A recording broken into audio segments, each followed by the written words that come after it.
इस कार्यक्रम के पुण्यार्जक हैं।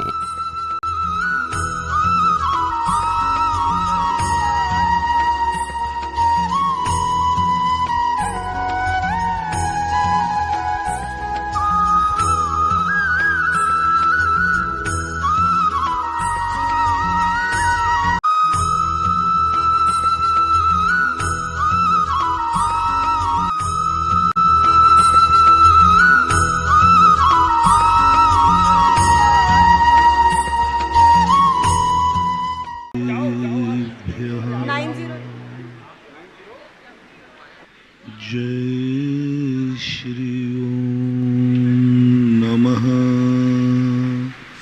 सिद्धेभ्यः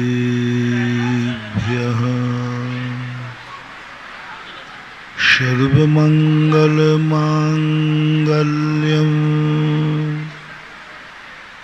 सर्वकल्याणकारकं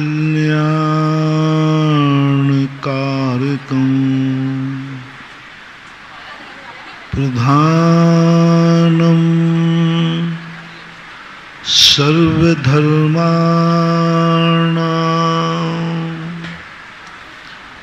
जैनं जयतु शासनं जैनं जयतु शासनं। पंच परमेष्टि भगवान की आचार्य श्री कुंद महाराज की आचार्य श्री गुरुवर विद्यासागर महाराज की जय हो। बोले परम पूज्य मुनि श्री सुधा सागर जी महाराज की।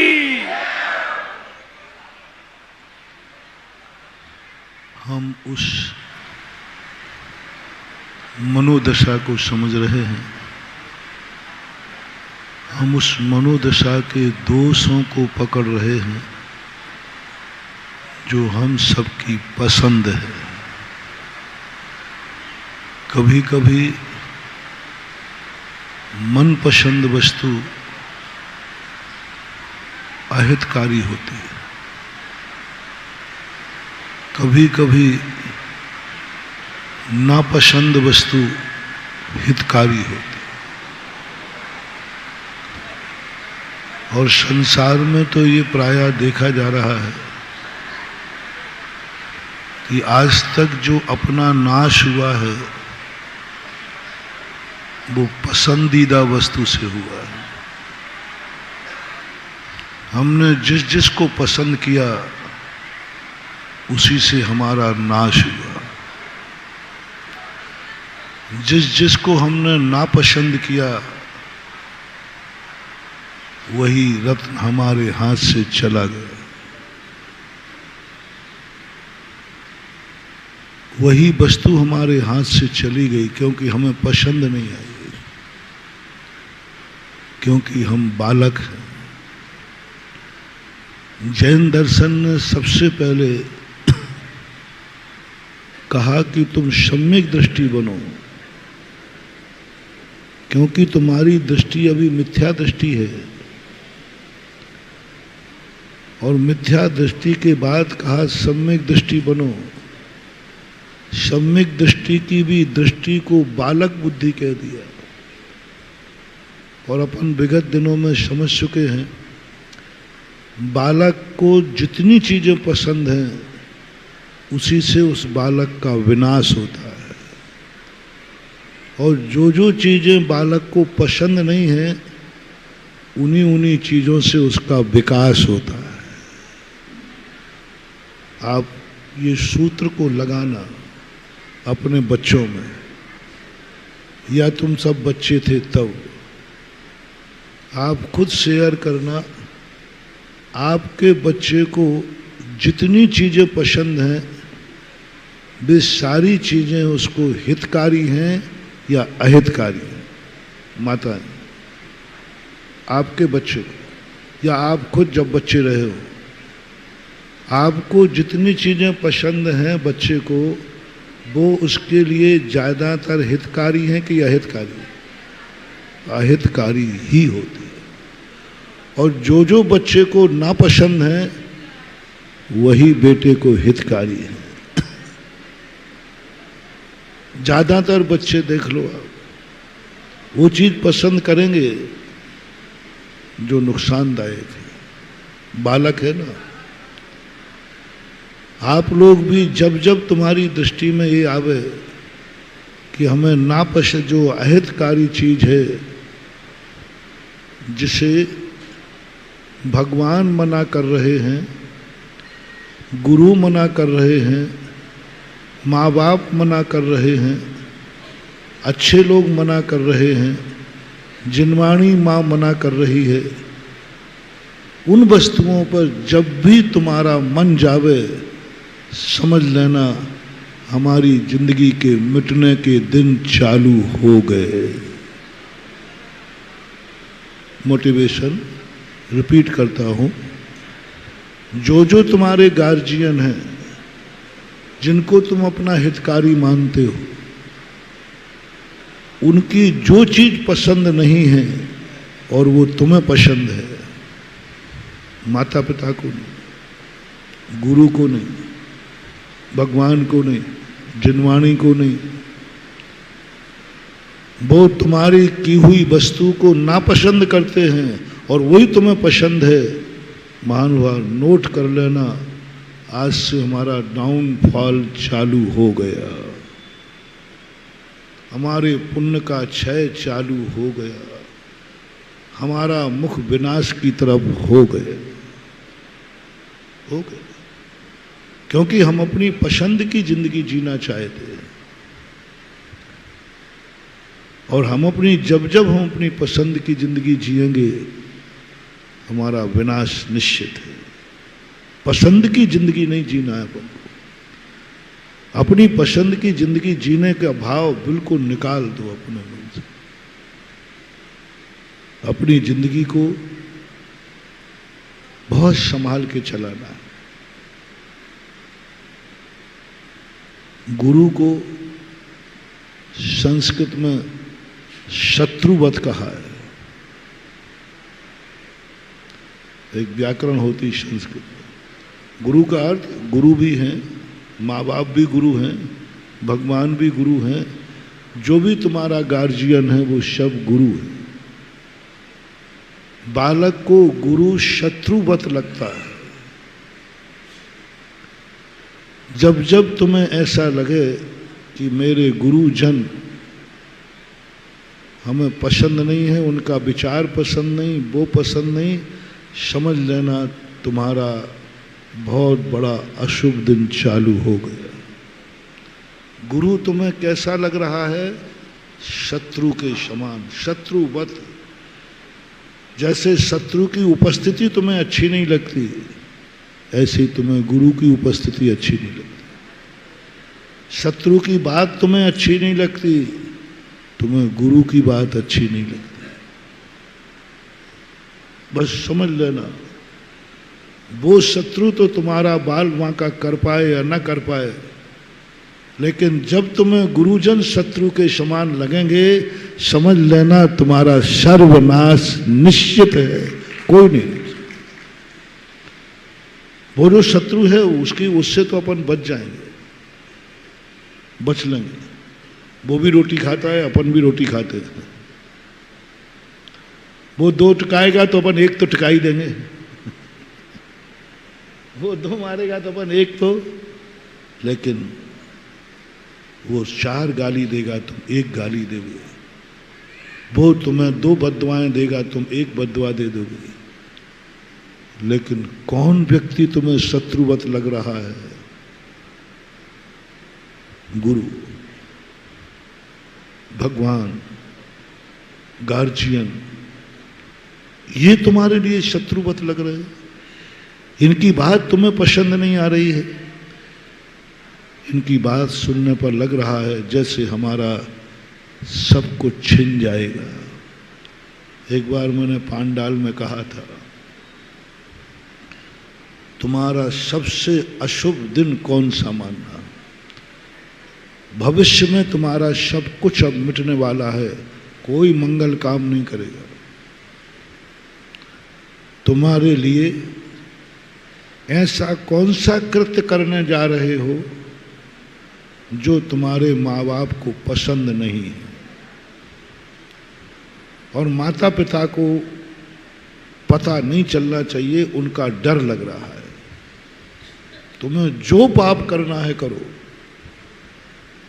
उन सब पापों का जमानत है, माफीनामा है। मैंने पहले ही बताया, अंजर चोर जैसे पापियों का भी अंतर मुहूर्त में माफीनामा है। लेकिन तुमने कोई ऐसा पाप तो नहीं किया जो तुम्हारे माँ बाप को पसंद नहीं है। करते समय तुम माँ बाप से डर रहे हो। दुश्मन से डरो, सरकार से डरो, डाकुओं से डरो, जिससे डरना हो सबसे डरो, लेकिन उस कार्य को करते समय कहीं माँ बाप का डर तो नहीं लग रहा है? कहीं ये कार्य माँ बाप की पसंद का नहीं है जो तुम कर पा रहे हो? अच्छे माँ बाप की बात कर रहा हूं, खोटे माँ बाप की। खोटे भी माँ बाप होते हैं, उनकी कभी और चर्चा करेंगे। अभी अच्छे माँ बाप की चर्चा करें। पहला फैसला तुम करो, तुम्हारे माँ बाप कैसे हैं, कैसे थे, एक शेयर करना चाहता हूं, पूछना चाहता हूं आप सबसे कि तुम्हारे माँ बाप कैसे हैं, अच्छे या बुरे? जिसके बुरे हों वो मौन रहेगा, जिसके अच्छे हों वो जोर से बोलेगा। नहीं, जिसके बुरे हों वो चुपचाप नीचे ऐसे कर लेना। मैं जबरदस्ती किसी को थोपना नहीं चाहता। हाँ, माँ बाप भी इतने गंदे होते हैं कि पहले मैं माँ बाप के संबंध में कुछ नहीं बोलता था, लेकिन जब बच्चों ने माँ बाप की हरकतें सुनाई, मैंने कही नहीं, अब मैं माँ बाप को दो भेद कर लेता हूँ, अच्छे माँ बाप और बुरे माँ बाप। पहले हम बुरे माँ बाप मानते ही नहीं थे। मैं तो ये मानता था कि छोकरे ही बुरे होते हैं, माँ बाप कभी बुरे होते ही नहीं है, ये मेरी धारणा थी। लेकिन जब इस दुनिया को देखा तो माँ बाप भी बहुत गंदे पाए गए और बेटा बिटिया भी बहुत अच्छे पाए गए, बहुत अच्छे पाए गए। बेटे इतने अच्छे पाए गए।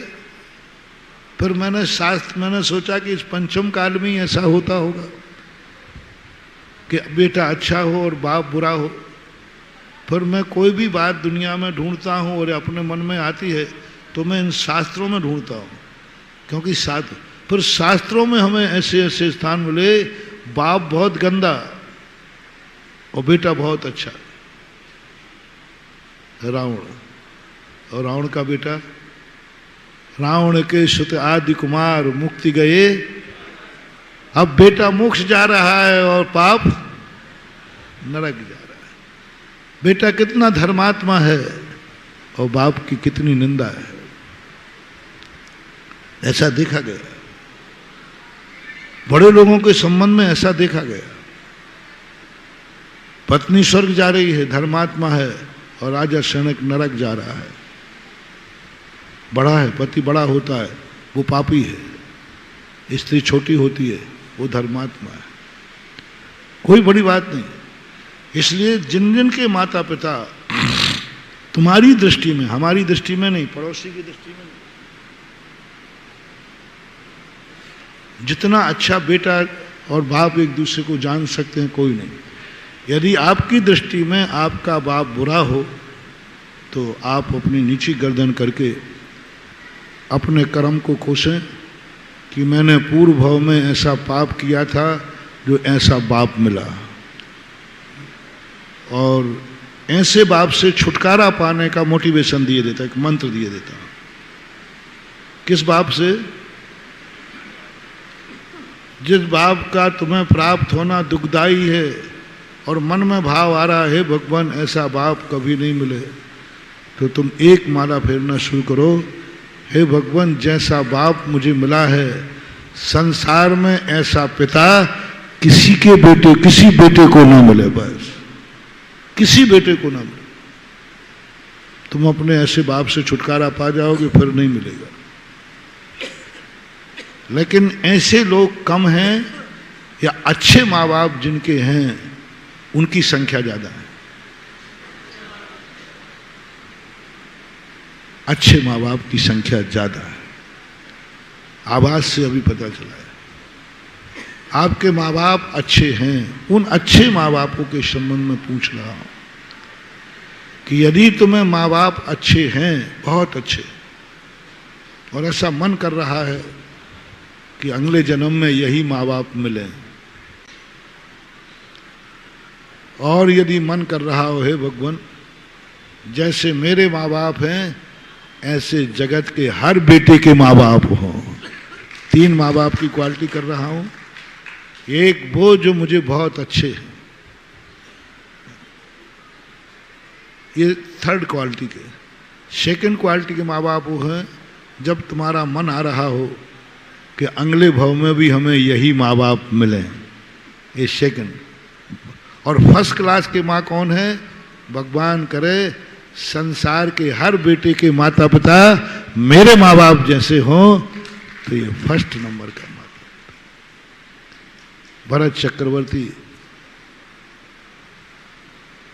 जब अपने पिताजी के सामने पहुंचता है, एक ही बात कहता है, भगवान जैसे माता पिता मुझे मिले ऋषभदेव, हे भगवान संसार के हर बेटे को मेरे पापा जैसे ही पापा मिले तीर्थंकर।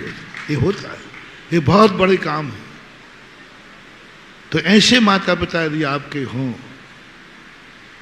तो उनके संबंध में पूछ रहा हूं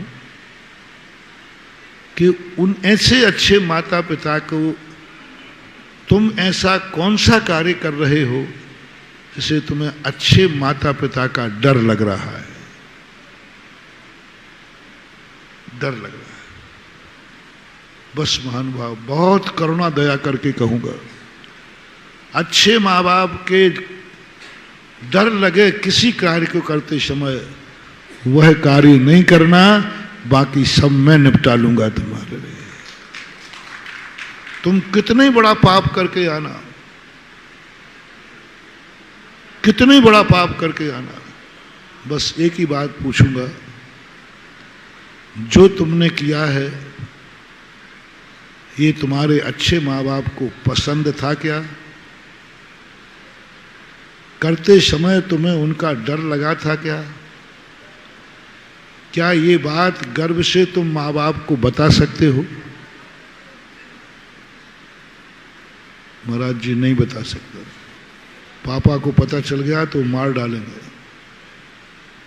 या वो खुद मर जाएंगे, या तो हमें मार डालेंगे या उनको अटैक आ जाएगा।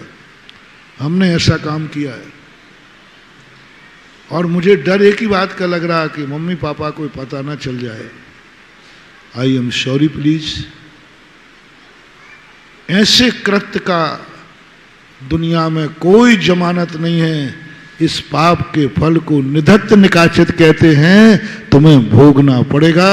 I am sorry please. कोई रास्ता नहीं, जैसा करो वैसा भरो, क्योंकि तुमने वो कृत्य किया है जो तुम्हारे अच्छे माँ बाप को पसंद नहीं था। ऐसे ही गुरु को लेना, ऐसे ही गुरु को लेना। कोई बात नहीं, तुम ग्रस्त हो, पाप भी करते हो, अशुभ भी करते हो, चेले से गलतियां होती हैं। बस चेले को, शिष्य को यदि किसी को गुरु बनाना है तो ये नमोस्तु करने से कोई फर्क नहीं पड़ने वाला। मान लो ये नमोस्तु तो जो चाहे कर लेता है। एक बार, एक नाम नहीं ले रहा हूं, एक कंजाइश था, समझ गया कंजाइश?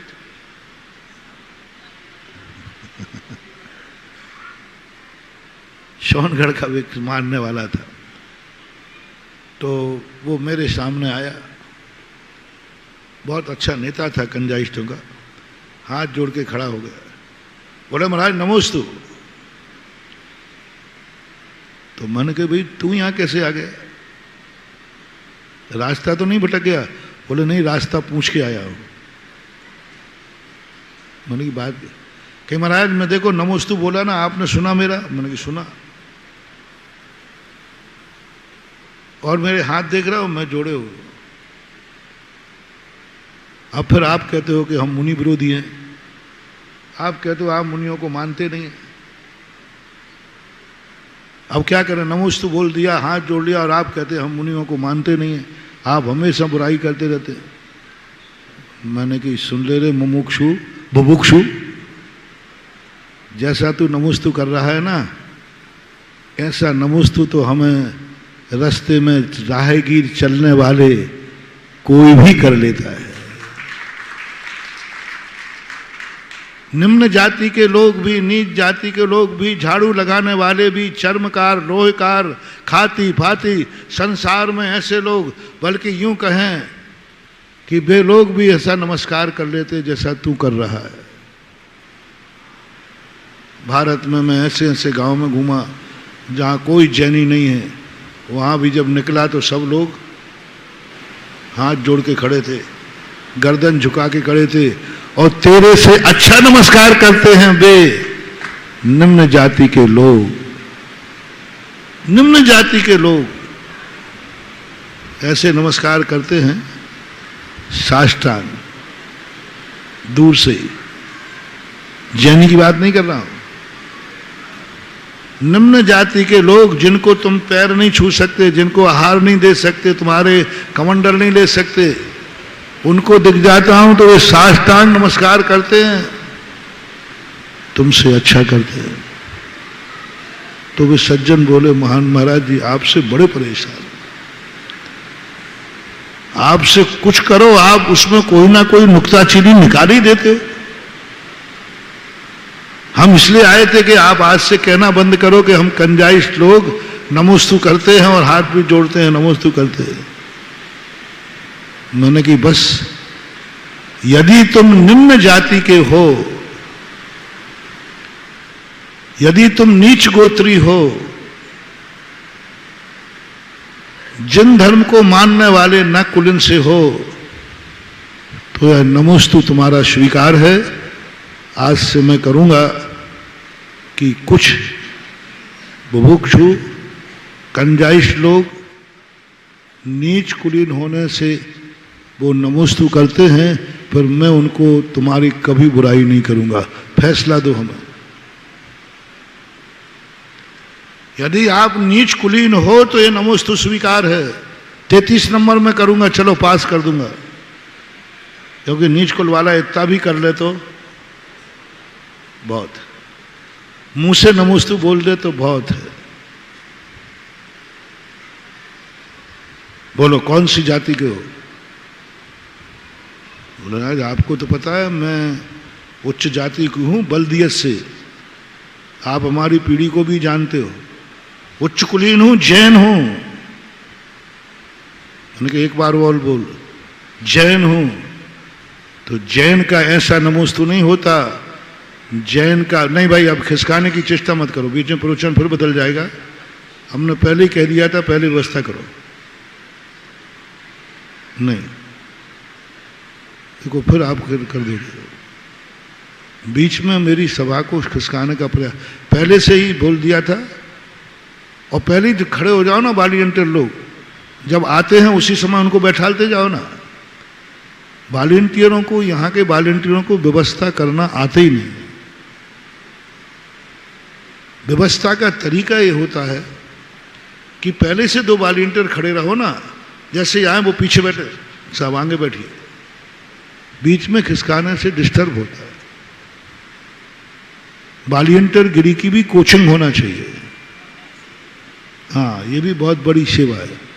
मैं क्या बोल रहा था, गया ना प्रवचन देव।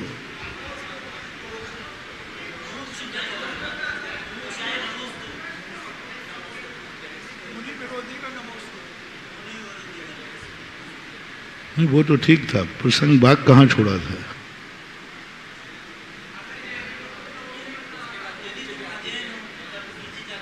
हाँ, तुम्हारा कुल कौन सा है? मेरा कुल उच्च है महाराज, जैन हूं, पक्का हूं। तो आगम पढ़ो। हमारे यहाँ अलग अलग जाति के लिए अलग अलग नमोस्तु लिखे हैं और अलग अलग आशीर्वाद लिखे हैं। सबको एक सा आशीर्वाद नहीं दिया जाता। नमोस्तु अलग अलग है, आशीर्वाद अलग अलग है।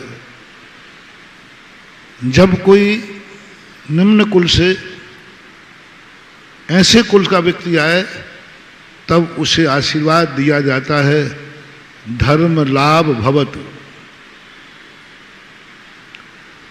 जब कोई धर्मात्मा कुल से आए तो दिया जाता है धर्म वृद्धिरस्तु,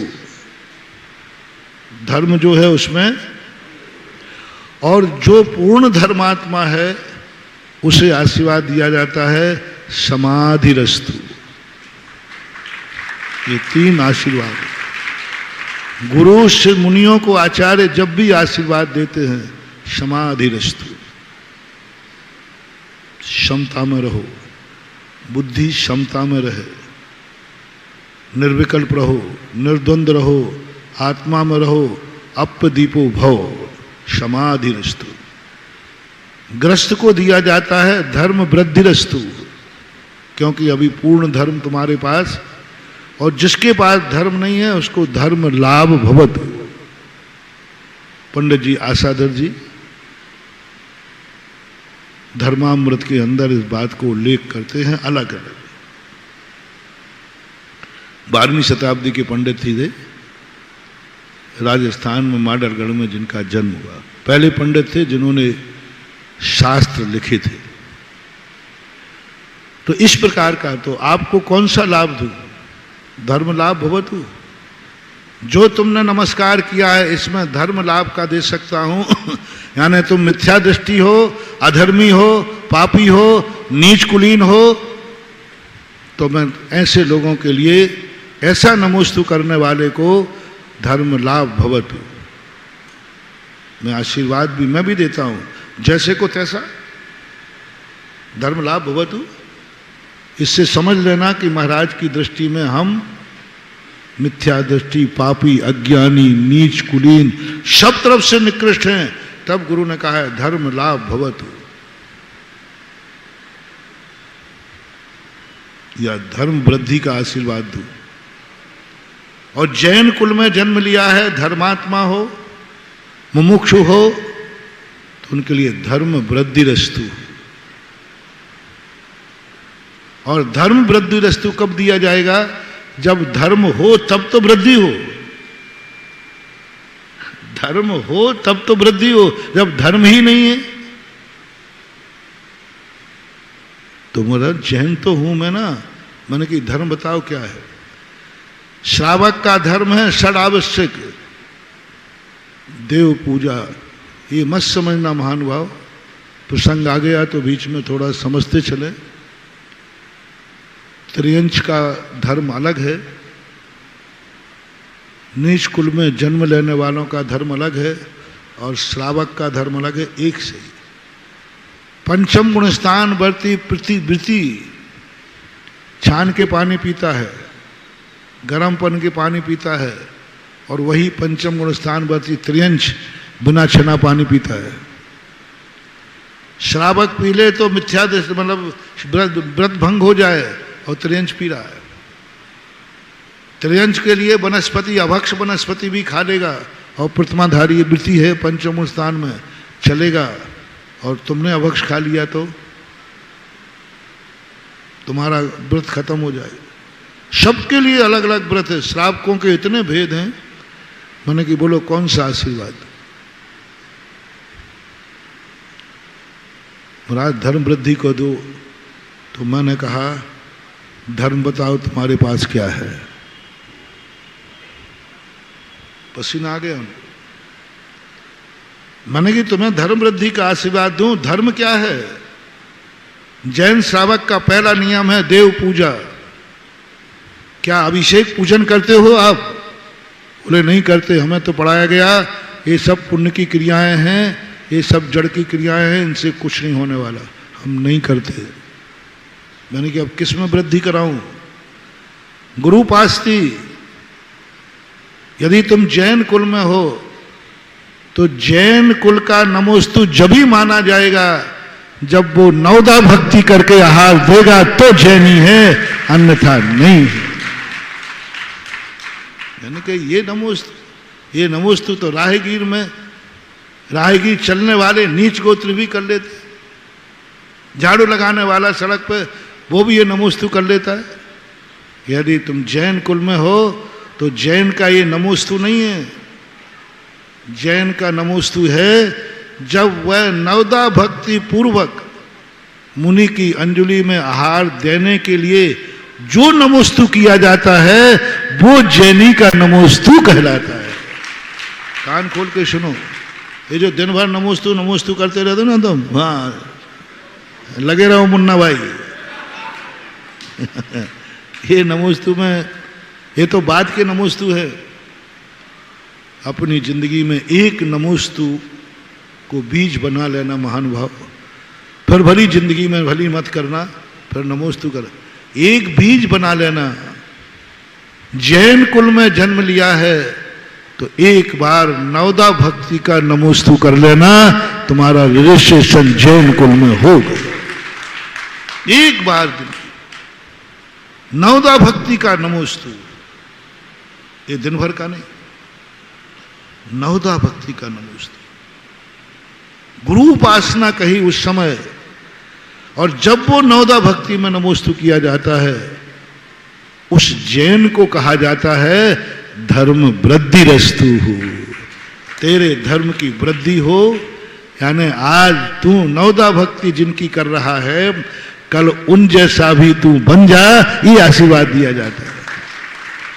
आज जिनकी नवदा, आप लोग चौके में बहुत बड़ी भूल करते हो, आपके नंबर कटते, नवदा भक्ति में आप शामिल नहीं होते। ये जो बीच में जो आहार दे रहे हैं ना, आ करके लगे हैं, ये इनको करने दो परेशान, ये आहार नहीं दे रहे हैं, ये तो इनकी दादागिरी है चलती है। अब क्या गुंडों से कौन माता बूढ़ी करे, चले निपटा।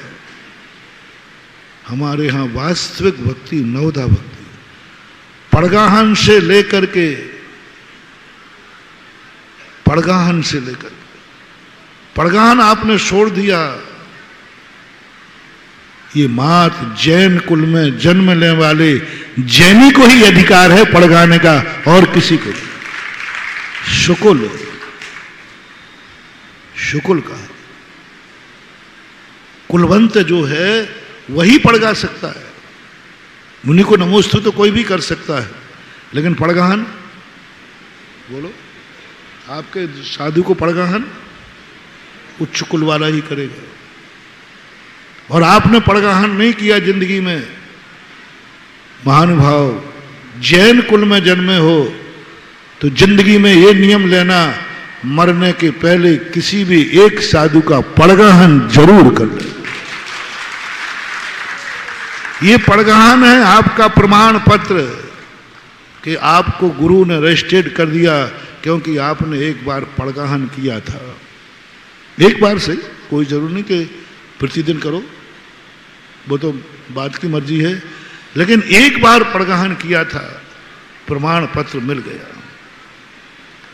पड़गाहन के बाद जो तुम नमोस्तु करते हो, हे स्वामी नमोस्तु नमोस्तु नमोस्तु, अत्रो अत्रो अत्रो, ये कम समझ रहे हो तुम क्या? तुम कहते हो महाराज जी महीना भर हो गया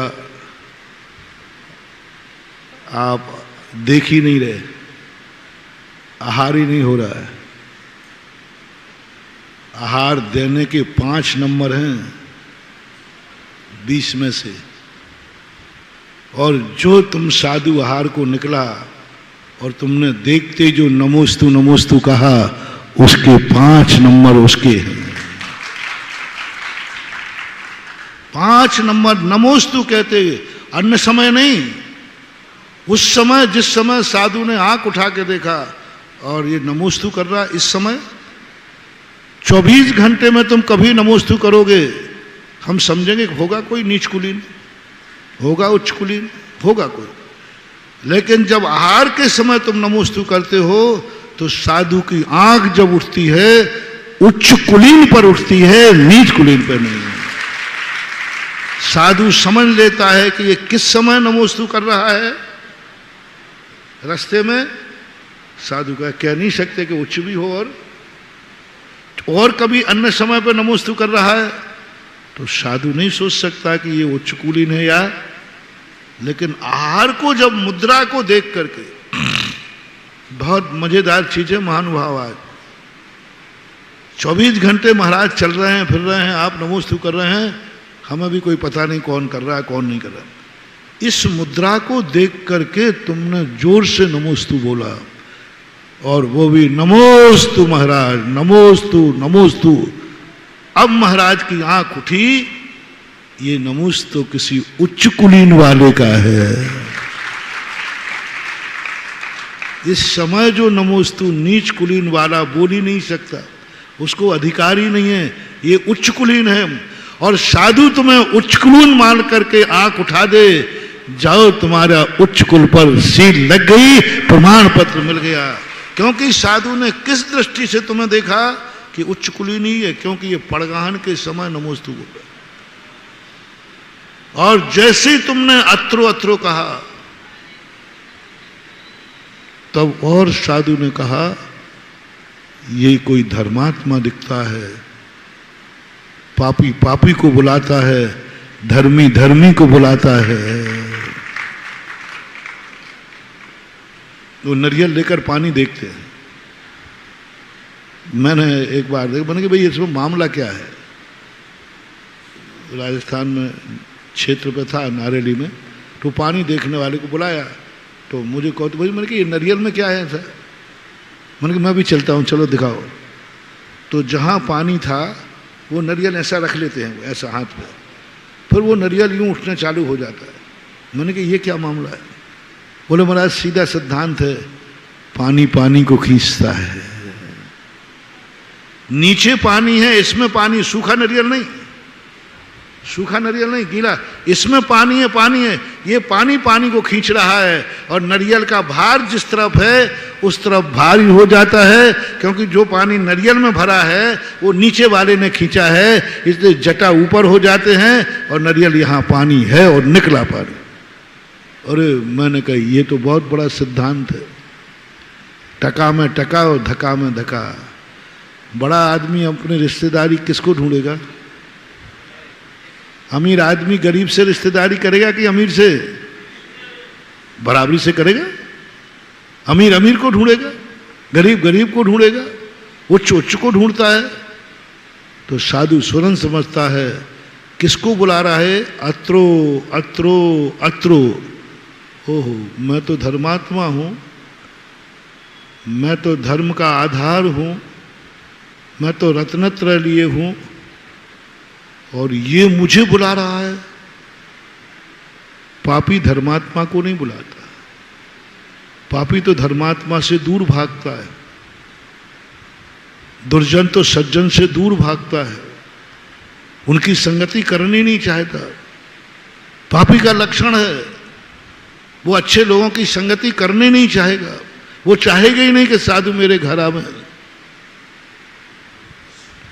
तुरंत साधु ने आंख उठा के कानों में सुधा, तुरंत कहा धर्मात्मा जी बुला रहा है।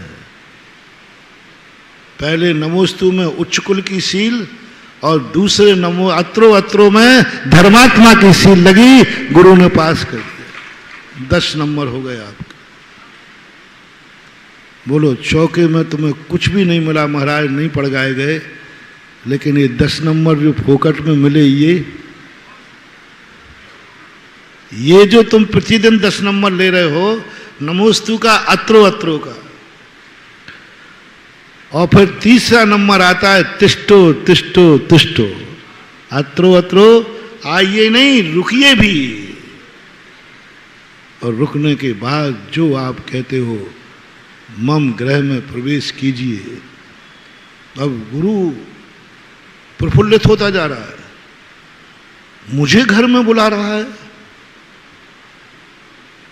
इसका घर मेरे लायक है, इसका घर इतना पापन है। घर तो पापियों के होते हैं, पाप से भरे हुए रहते हैं, लेकिन इसका घर इतना पावन है कि गुरु से कह रहा है आइए आइए, आपके लायक मेरा घर है, आपके लायक मेरा घर है, आइए। घर की पवित्रता का लक्षण दे दिया, घर की पवित्रता का।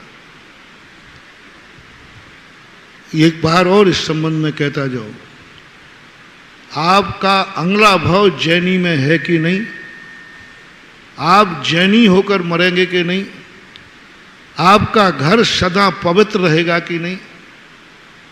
कभी आपने नक्शा बनाते समय, आजकल के जितने नक्शे बनते हैं वे सब घर के मुखिया के हिसाब से नहीं बनते, पूरा परिवार बैठता है। छोकरों को भी बैठाना, भैया तू भी बैठ, तेरा रूम कहाँ है, कैसा करना है। महिलाएं बैठती हैं, सब बैठ करके नक्शा पास करते हैं, सब अपनी अपनी सलाह देते हैं, रसोई कैसी होना चाहिए, बैठक कैसी होना चाहिए, इंटीरियर डिजाइन कैसी होना चाहिए, एलिवेशन कैसा होना चाहिए, सब करते हैं। मैं उसमें कोई दखल नहीं कह रहा हूं। तुम्हारा कुल अभी अगली पीढ़ी भी जैन रहेगी। किसी ने एक कहा क्या, इस नक्शे में सब ठीक है, लेकिन मेरे गुरु महाराज आए तो वो आहार कहाँ खड़े होके लेंगे, वो कमरा कहाँ है। सब कर ली बोलता, डाइनिंग रूम बन गया, ड्राइंग रूम बन गया, शॉप बना लिए, लेकिन मुनि महाराज आएंगे तो रास्ते में अंधेरा तो नहीं है, लाइट है, लाइट नहीं चलेगी। रास्ता बनाते समय, जीना बनाते समय ध्यान रखा, हम तो चले जाएंगे, महाराज यदि आए तो क्या वो लौट तो नहीं जाएंगे? महाराज यदि आए और कोई बड़े महाराज आए तो वे आहार कहां से लेंगे, जहां से सब लोग देख सकें, सब लोग दे सकें। वो बताओ इस तरह। क्या तुम्हारी दादी ने ये याद दिलाया? क्या तुम्हारी माँ ने ये दिलाया? क्या तुमने याद किया? क्या तुम्हारे बेटे ने याद किया कि मकान करा बनाते समय ये बताओ मुनिराज का चौका कैसे लगेगा? सब व्यवस्थाएं बन गई। फर्नीचर सेट करते समय, तुमने सेट करते समय सोचा कि महाराज यदि आ गए तो फिर ये सेट फर्नीचर कैसे हटेगा? यदि ये विचार तुम्हें मकान का नक्शा बनाते समय आ गया, जाओ अगली पीढ़ी भी तुम्हारी जैन कुल को कलंकित नहीं करेगी। नक्शा बनाते समय कह रहा हूं, नक्शा बनाते समय सबकी पसंद की गई, मेरे महाराज कहां खड़े होंगे? क्या उनको अंजलि में दिखेगा? क्या महाराज आ गए तो ये सोफा सेट हटा सकेंगे? क्या यहां महाराज को खड़े कर? ठीक है, महाराज नहीं है तब आप अपने करते रहो, लेकिन आ गए तो। शहरों में कई लोगों को मैंने देखा, फ्लैटों में चौका लगाना चाहते लेकिन महाराज नहीं लगा पाएंगे।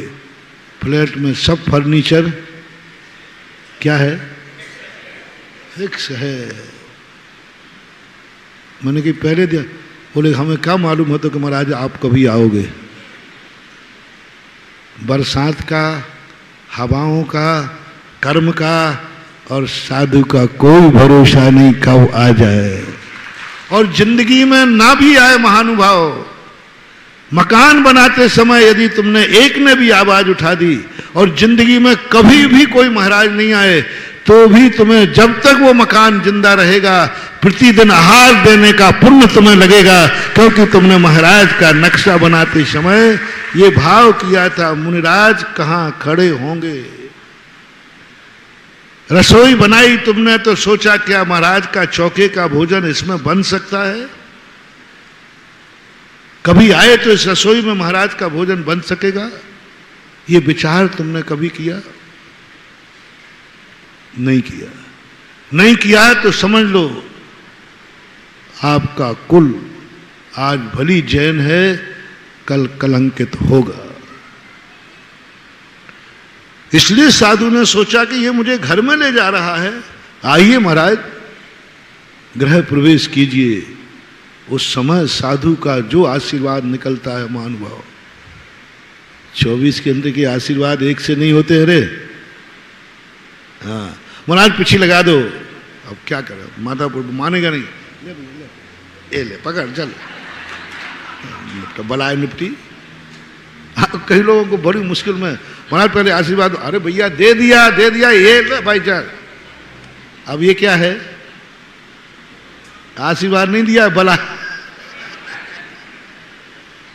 आशीर्वाद उस समय जब तुम कहते हो गुरुदेव गृह प्रवेश कीजिए, उस समय जो एनर्जी साधु की निकलती है, ये ग्रस्त, संसार में रहने वाला ग्रस्त, इसने मकान मेरे लायक बनाया है, मुझे प्रवेश करा रहा है, और ये जानता है कि गुरु महाराज को प्रवेश कराने का अर्थ क्या है, घर कैसा होना चाहिए। ओहो, जो स्वयं ही पवित्र नहीं है, कुल ही पवित्र नहीं है, जहां रहता है वो घर भी पवित्र है, तभी तो कह रहा है महाराज प्रवेश कीजिए। ये शब्द बोलना मत चूको, नमोस्तु नमोस्तु अत्र, एक एक अक्षर पर तुम्हारी जिंदगी का पुण्य का बहुत बड़ा वैभव लिखा है, बहुत बड़ा वैभव लिखा है।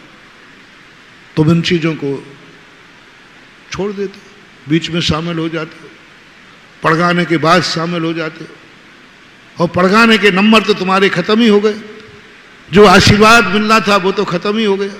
गदगा भाव जब अंदर जाते हैं, अंदर जाते ही जब उच्चासन देते हो आप, आइए महाराज उच्चासन विराजिए, आसन तो रखी है, कहने की क्या जरूरत, हम जाके सीधे बैठ जाए ना। उच्चासन शब्द बोलना, उस समय ऐसे पुण्य का बंध होता है कि आपका दुश्मन भी आपकी इज्जत नहीं करेगा, वो भी तुम सामने पहुंच जाओगे तो वो कहेगा आइए साहब, क्योंकि आपने कभी, आपका पद का डिमोशन नहीं होगा, आपकी जाति का डिमोशन नहीं होगा, आपको कभी बेइज्जत नहीं होना पड़ेगा, क्योंकि आपने किसको उच्चासन दिया था। और जिन्होंने कभी उच्चासन दिया हो, दो बातें तुम्हें संस्मरण में सुनाऊंगा। कभी आपका आसन, आप किसी पद पर बैठे हैं और उनको लग रहा है कि मेरा पद का डिमोशन होने वाला है, ये पद मेरा डिमोशन हो जाएगा, मैं पीछे जाने वाला हूं। कभी आपने उच्चासन गुरु महाराज को दिया हो, आंख बंद करके उस दिन के स्मरण को कर लेना, कितना भी बड़ा तुम्हारे लिए डिमोशन होने वाला है, आपका डिमोशन रुक जाएगा, क्योंकि आपने एक दिन गुरु को उच्चासन दिया था। गुरु बैठ जाना और बैठालना। एक बार एक व्यक्ति ने कहा, बोले महाराज जी मुझे बहुत बड़ा आरोप लगा है और मेरा एक बहुत बड़ा पद है, शायद बैंक मैनेजर का पद, मेरा ये पद जा सकता है। मैंने कहा भाई कभी गड़बड़ तो नहीं किया?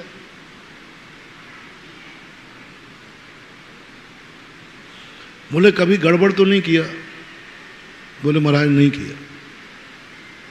तो मैंने कहा कभी आपने भगवान को उच्चासन दिया है? भगवान को कभी आपने सिर पर उठाया है? उनको सिर पर उठा करके कभी अभिषेक के सिंहासन पर बैठाला है? वो आता ना, अपन जब भगवान को उठाते हैं तो अष्टप्रहर के कुछ दोहा पढ़ते हैं, भंगार चामर सुदर्पण पीठ कुंभ ताल ध्वजा तप निवारक भूषिताग्र वर्धस्व नंद जय पाठ पदावली भी सिंहासन महम आश्रयामी। हे भगवान, आप सिंहासन का आश्रय लीजिए, आश्रय लीजिए। यदि आपने किया है तो उसका स्मरण कर लीजिए, और यदि हो सके तो कल से शुरू कर दीजिए। इतना बड़ा ब्लेम था, उनका पद सुरक्षित रहा, सारे ब्लेम चले गए। दूसरा प्रत्यक्ष मेरे अनुभव का विषय, एक अभिनंदन वर्धमान नाम का सैनिक पाकिस्तान में गिर गया था कुछ वर्षों पहले। और पाकिस्तान में हिंदुस्तानी कोई सैनिक चला जाए तो वो बचकर आने वाला, पहले तो इनकाउंटर ही कर दिया जाता है। आज तो बहुत मुश्किल होता है, कोई नहीं बचा सकता। वहां गिरने का अर्थ है कि शेर की मियाद में गया। लेकिन मैंने कौन था, उन्होंने पता महाराज जी जैन था, दिगंबर जैन था। अब दक्षिण भारत का था वो, अब कौन पहचाने कौन जाने। इतने में मुझे देखना सांगानेर श्रमण संस्कृति पर उस दिन मुझे गर्व हुआ जब सांगानेर का एक बच्चा दक्षिण भारत का था, उसने समाचार भेजा, बोले महाराज जी मेरे कजन भाई था वो जो पाकिस्तान में गिरा। अब संस्थान के बच्चे का नाम आते ही है तो है थोड़ा सा अनुराग जाग जाता है। इसलिए जाग जाता है इस पंचम काल में भौतिक चकाचौंध की तरफ बढ़ने वाले बच्चों में से इस बच्चे ने धर्म पढ़ने का भाव किया है, इसलिए अनुराग जाग जाता है। मैंने कि बेटा उसका कोई फोटो है क्या, उस व्यक्ति का फोटो है क्या, और कोई धार्मिक क्रिया करते समय फोटो हो। तो तुरंत उसने फोटो मंगाया। एक फोटो था कि दशलाक्षण पर्व की 14 के दिन जब वो छुट्टी पे घर गया था उसी साल, या कोई जो भी महोत्सव हो, भगवान को अपने सिर पर सिंहासन सहित लिए है और वो ले जा रहा है। पर वो फोटो देख करके, वो फोटो मैंने दुनिया को दिखाई थी और यही प्रवचन चल रहा था राजस्थान में, सुदर्शनोदय स्थित आमा के पास धोबड़ा है, धोबड़ा गांव, वहां का मेरा प्रवचन था। और मैंने प्रभु का ध्यान करके कहा, मैंने कि भगवान क्या मामला है। बोले जिसने हमारे को सिर पे उठाया हो चिंता मत करना, उसके सिर का बाल बांका नहीं होगा। और मैंने दावा किया था कि प्रभु आज तुम्हारे सिर, जिसको सिर पे उठाया है जिसने, उसका आज सिर कलम हो जाएगा। आपको सिर पे उठाया, बस वही फोटो लेकर के मैंने ध्यान किया था। मैंने कि भगवान आप बैठे हो सिर पर, जिस सिर पर आप बैठ चुके हो वो सिर इस तरीके से नहीं कटना चाहिए। बस वो फोटो उस दिन का था। 3-4 दिन बाद घोषणा हुई कि पाकिस्तान वर्धमान को सकुशल लौटाने को तैयार हो गया। उच्चासन ऐसे समझते हो तुम उच्चासन? अरे जब भगवान अभिषेक के समय आते उस समय तो मौजूद रहो। नहीं उठा ना सकते हो तो कम से कम हाथ तो जोड़ सकते हो कि भगवान हमारे लिए उठ के आ रहे हैं। क्या मचा रखा है तुमने मंदिरों में? भगवान कभी उठते हैं क्या? तुम्हारे लिए उठ के आ रहे हैं और तुम उस समय मंदिर में नहीं हो। महाराज तुम्हारे घर में गए हैं, उच्चासन देने के समय तुम नहीं हो, तुम यहां वहां हो गए, लेट आए बाद में। अरे गुरु को उच्चासन देना तुम्हारे जीवन के बहुत बड़े उच्च गोत्र का बंध होता है। उस समय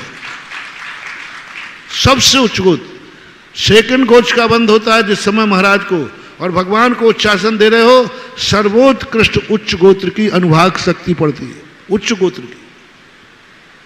और वही क्रिया एक आध व्यक्ति बोल देता, महाराज जी उच्चासन विराजो। अरे 100 काम छोड़ो, पहले महाराज के हार बाद में निपटाओ, पहले अपना काम बनाओ। रे तिजोरी भरो पहले, महाराज को तो दे देंगे हार। बनिया पहले अपना काम पूरा करता है। अरे भाई ये पूजा पाठ हार के बाद कर लेना ना, कल का भूखा हूं भाई, बिहार करके आया हूं। श्रावक कहते बाबा जी बाद का आपका भरोसा नहीं। पहले उच्चासन बोलो। उच्चासन बोल करके जब तुम पाद प्रक्षालन करते हो और पूजा करने के बाद जो नमोस्तु करते हो, वो आशीर्वाद है जैन श्रावक का और गुरु का। वो आशीर्वाद 24 घंटे में नहीं है, वो एनर्जी 24 घंटे में नहीं है, वो है धर्म वृद्धिरस्तु। आज तूने मेरी पूजा की है और उस समय जो हाथ उठता है जा आज पुजारी है, कल तू पूज्य बनेगा। उस समय जो आशीर्वाद है पूज्य बनने का है, क्योंकि पूजा तूने की है। उस समय आशीर्वाद पूज्य बनने का मिलता है।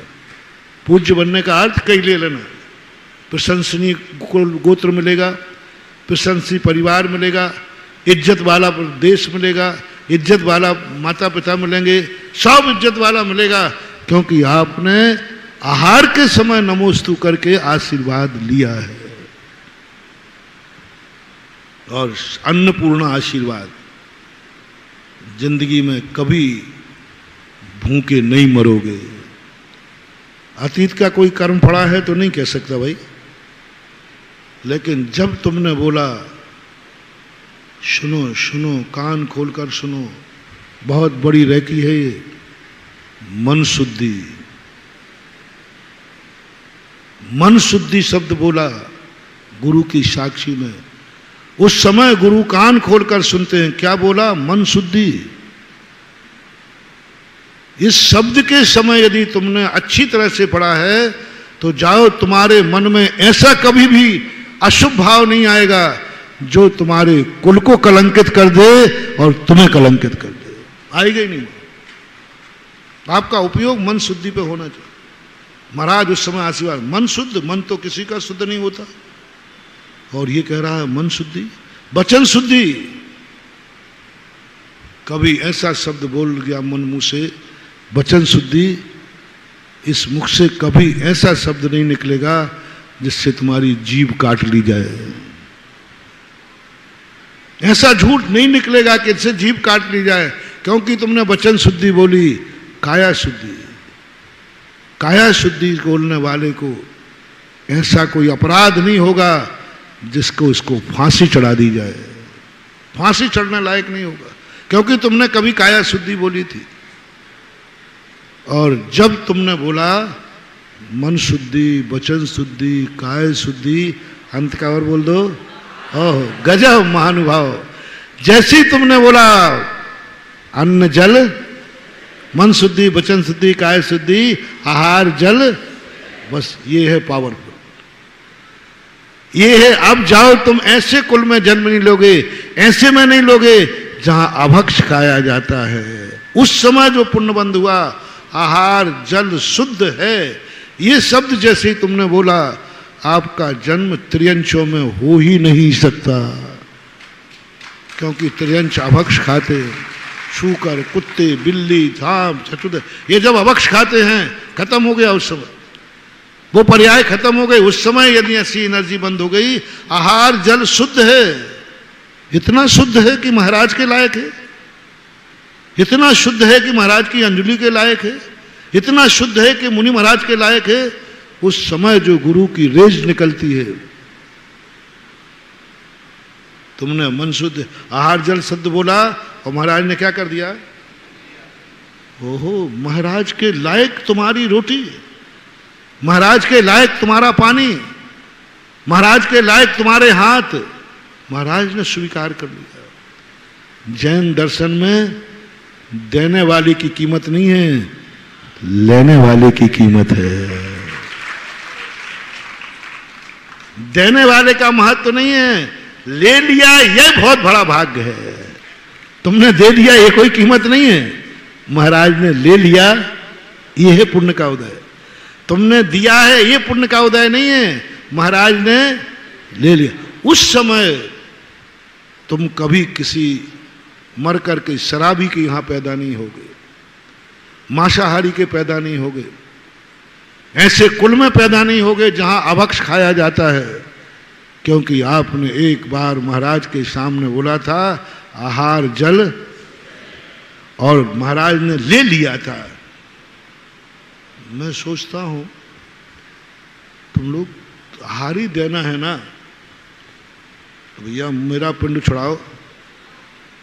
सारे लोग यहाँ एक भोजनालय चलता है, वहाँ दे आओ आहार, उनके लिए भोजन कराओ। और तुम लोग घर में 2-4 लोगों को प्रतिदिन कराते हो, पूरा भोजन कराते हो, और यहाँ इतने धक्का मुक्की में इतना सा ग्रास देने मिला। मैंने कि ये पागल है। इतने से ग्रास देने के लिए। जब मैंने इसका पूरा ब्यौरा पढ़ा, वो इतना सा ग्रास नहीं है, अगले जन्म का अपना रजिस्ट्रेशन है कि मैं उस कुल में जन्म नहीं लूंगा, उस माँ बाप की गोद में जन्म नहीं लूंगा जिसके भक्षा भक्ष का विचार नहीं होता है। भक्षा क्योंकि हमने महाराज के लायक आहार बनाया है, महाराज के लायक आहार। तो उस समय आहार जल शुद्ध है। ये नवदा भक्ति तो 4 लोग करते हैं बस, 10 लोग करते हैं बस, बाकी सब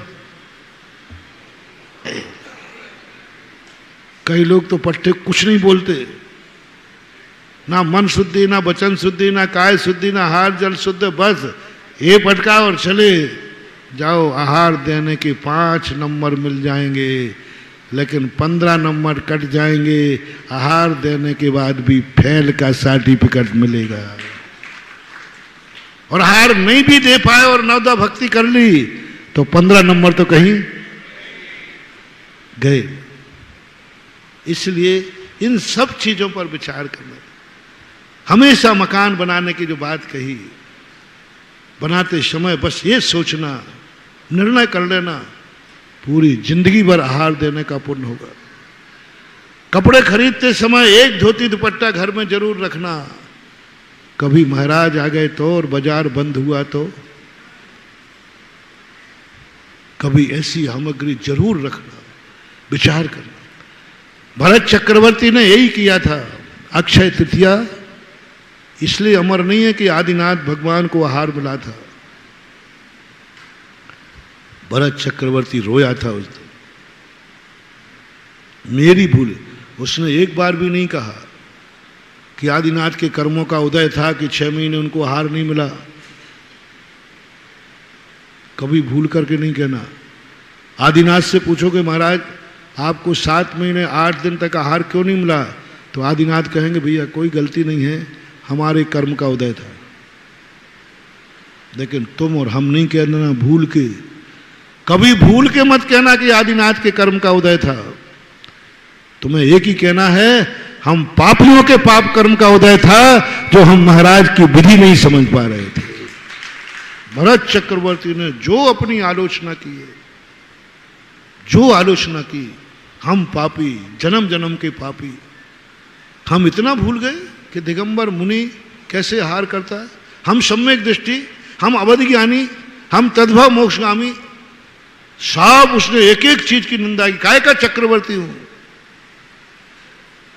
अंत में शंभुधन होता है, चक्री वो तो हो चुका नहीं, दोबारा गलती नहीं होना चाहिए। 18 कोड़ा कोड़ी सागर वर्ष तक आहारचर्या का अभाव रहा इस भारत भूमि पर। 18 कोड़ा कोड़ी सागर वर्ष तक सब भूल गए इसमें कैसे आहार दिया जाता है। भोग भूमि चालू हुई थी।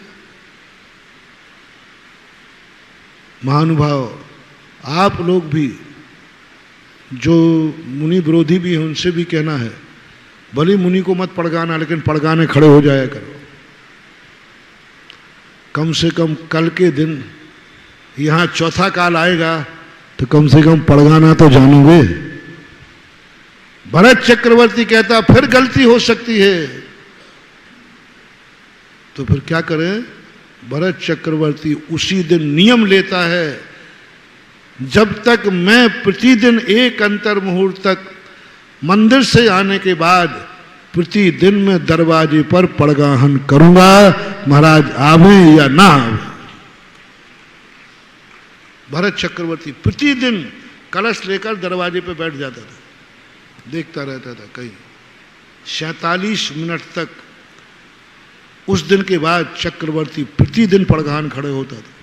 सालों सालों महाराज नहीं आते थे, पहले महाराज थे ही कम, पर उसका नियम जब तक घर में रहा पड़गाहन के तो खड़े होंगे, चौका तो लगेगा और पड़गाहन के लिए खड़े होंगे। स्वयं रानियों के सहित अपने आंगन में मुनिराज के लिए पड़गाहन के लिए खड़ा होता रहा, कहीं भूल ना जाए, कहीं भूल ना जाए, ये विधि खत्म नहीं हो जाए, भले महाराज ना आवे लेकिन विधि चालू बनी रहना चाहिए। अब आज महाराज जी आ रहे हो तो फिर चौका लगाएं, आ गए हो तो फिर चौका लगाएं। और कई लोग तो कहते हैं महाराज से पूछ लो कि 2-3 दिन चौका लगाऊंगा, आवे तो चौका लगावे, नहीं तो काय को लगावे। सब खत्म हो गया। चौका ये मान के मत लगाओ कि महाराज आएंगे, ये मान के लगाओ कि महाराज आवे या नहीं आवे, हमें पड़गाहन का पुण्य लेना है। पड़गाहन का पुण्य लेना है। आकर्षित मत करो साधुओं को, एन कैन प्रकार आकर्षित करते हो। कई लोग चौके वाले इतने बदमाश होते हैं कि उनके यहाँ आहार हो जाते हैं, फिर वो सोचते हैं बाहर वाला वीआईपी कौन आया है, उसको खड़ा कर लेते हैं कि महाराज इसके पुण्य से आएंगे। 2 दिन से ऐसे ही हुआ, हम कल पकड़े गए, वो मैंने समझा कि नया चौका है भाई, ठीक है। ये लोग खड़े थे बाहर वाले, अब वे तो वहीं ले गए जिनके यहाँ पहले आहार, और जिनके यहाँ आहार हो जाए और वहाँ फिर से पड़गाए जाए तो जिनकी आहार नहीं हो उनकी हालत क्या होती है। मुझे तो लगता है कि इसको अब मैंने कहा क्या करूं, अब लौटता हूं तो इसके पुण्य की फजीती है, और लेता हूं तो अभी इसके हार हो चुके हैं तो जल्दी नहीं। फिर मैंने तुरंत नियम बदला, मैंने कि आज हम उन्हीं से हार लेंगे जो बाहर के जिनके पड़ गया है, उनके घर वालों से हार नहीं लिया। वो कहने लगे हमारा चौका है, हमने कि पहले कह देते तो मैं लौट जाता। यदि ये पहले बोल देते कि महाराज मेरा चौका है तो मैं देख लेते कि अभी तो हार हुए, तो मैं उठ के चला जाता। वो तो जब हार शुरू कर दिया तब पट्टे ने बोला, तो मैंने उनसे हार लिया। मैंने कि तुमसे हार ले चुका हूं, तुम्हारे पुण्य से पड़गाहन नहीं हुआ है, तुम्हारा पुण्य तो निकल चुका है, अब जिसके पुण्य से हुआ है उसी को लेना चाहिए। तो ये सोर्स मिलाना, फोर्स मिलाना, ये सब नहीं, अपने पुण्य पे भरोसा करो रे। हमने ऐसे चौके वाले देखे जो 5-5 साल तक आहार नहीं हुए। उनसे कहा तुम आचार्य से बोलो ना, नहीं नहीं बोलना मत। तो हम लोग बोले नहीं नहीं बोलना नहीं। हम गुरु को दबाव से नहीं बुलाना चाहते, हम गुरु को प्रभाव से नहीं बुलाना चाहते। गुरु को मेरे ऊपर करुणा आ जाए कि 5 साल से नहीं हुआ तो चलो, ये दया से भी नहीं बुलाना चाहते। हम गुरु को अपने दरवाजे, अपने पुण्य पे बुलाना चाहते हैं। उसने सबको मना किया। मेरे सामने की घटना जब पूजवर के चरणों में था, उन्होंने कहा नहीं, हम लोग क्षुल्लक थे उस समय, नहीं हम लोग कह देंगे आचार्य से, आचार्य जी इसका चौका बहुत साल हो गए, आते आते उसने पैर पकड़, महाराज जी मत कहना, मत बोलना, आचार्य जी को रागी मत बनाओ। मुझे यही गर्व है कि मैं उस बीतरागी मुनि का गुरु है मेरे, जो 5 साल के बाद भी कोई राग से प्रभावित नहीं हो रहे हैं। यही मुझे गर्व है। कोई जब पूछता है तो 5 साल हो गए, बोले यही तो मजा है कि मेरा बीतरागी गुरु को कोई मतलब नहीं है, विधि मिलेगी पुण्य होगा तो आएंगे, नहीं तो 5 नहीं 10 साल हो जाएंगे। बस इसी कारण से हम हर साल आ रहे हैं महाराज जी, कि हार नहीं हो रहे हैं इसीलिए आ रहा हूं। क्या उसने कहा? नहीं कहने दिया। उसने नहीं कहा, उसने कहा मेरे पुण्य पर क्या फर्क पड़ रहा है, पड़गा तो रहा हूं, चौके का पुण्य तो मिल ही रहा है, 15 नंबर तो मिल ही रहे, 5 नंबर ही तो कम हो रहे हैं, 15 नंबर तो सब कर रहा हूं। ये एक स्थान पर दूसरा चौके का प्रसंग आया, गजब की चीज। तुम लोग क्या करते हो, कितने महाराज हैं? पहले तो एक ही है, एक महाराज में सब चल जाएंगे, एक चौके में के नहीं। कमेटियां तो यही सोचती भैया ऐसा करो, एक चौका लगा देते हैं, सब महाराज को पड़गा लेंगे। कमेटी इसमें बड़ी खुश होती है। पहला तो सबसे सिस्टम, वे महाराज बहुत अच्छे लगते हैं तुम्हें, वो संघ बहुत अच्छा, एक चौके में सब निपटा जाए। दूसरा, कितने महाराज हैं? और भी 10। ठीक है, 2 महाराज हैं तो 2 चौके लगा लेते हैं। वेस्टेज क्यों? नहीं नहीं, थोड़े से महाराज को लौट पाट गए तो ऐसा करो 2 के 4 कर लो, 5 चौके में चतुर्मास निकालेंगे अपन। बात जब राजस्थान गया तो यही हुआ था हमारे साथ। महाराज हमने चौके फिक्स कर दिए, बड़े गर्व से कहते आप चिंता मत करना, हमने बिल्कुल चौके फिक्स कर दिए हैं। 5 चौके लगेंगे, 5 चौकों में हार हो जाएगा, फिर दूसरे 5 लगेंगे, फिर तीसरे 5 लगेंगे। मैंने कहा हो गया कल्याण। मैंने गुरुजी को समाचार भेजे, मैंने कि महाराज जी खुले शेरों को बांधा जा रहा है यहाँ। तो आचार्य ने कहा है ज्यादा नहीं, इसलिए तो तुझे भेजा है। क्या बात? मैंने कहा नहीं। फिर मैंने कमेटी को आगाज किया, कोई कमेटी चौकों की व्यवस्था नहीं करेगी, क्योंकि शहर था अजमेर, हमारी किस्मत से चाहे एक भी ना लगे, चाहे 1 लगे, चाहे 100 लगे, कमेटी व्यवस्था नहीं करेगी। ये हमारे श्रावक का और साधु का एग्रीमेंट है। कोई किस्मत में नहीं होगा तो आपको चिंता मत करो। महाराज जी फिर कोई चौका किसी दिन नहीं मिला तो नहीं मिला, नहीं मिलेगा, 1 लगेगा, कुछ नहीं, आप लोग चौके के बीच में नहीं बोलोगे, खुले चौके लगने दो। 1 लगे चाहे 100 लगे, व्यवस्था नहीं करना, कमेटी व्यवस्था नहीं करेगी। कमेटी किसी से नहीं कहेगी तुम्हारा चौका लगेगा, तुम्हारा चौके का नंबर आ गया। बोले आज तक तो ऐसे महाराज आए नहीं। मैंने कि अब ऐसे आ गए हैं,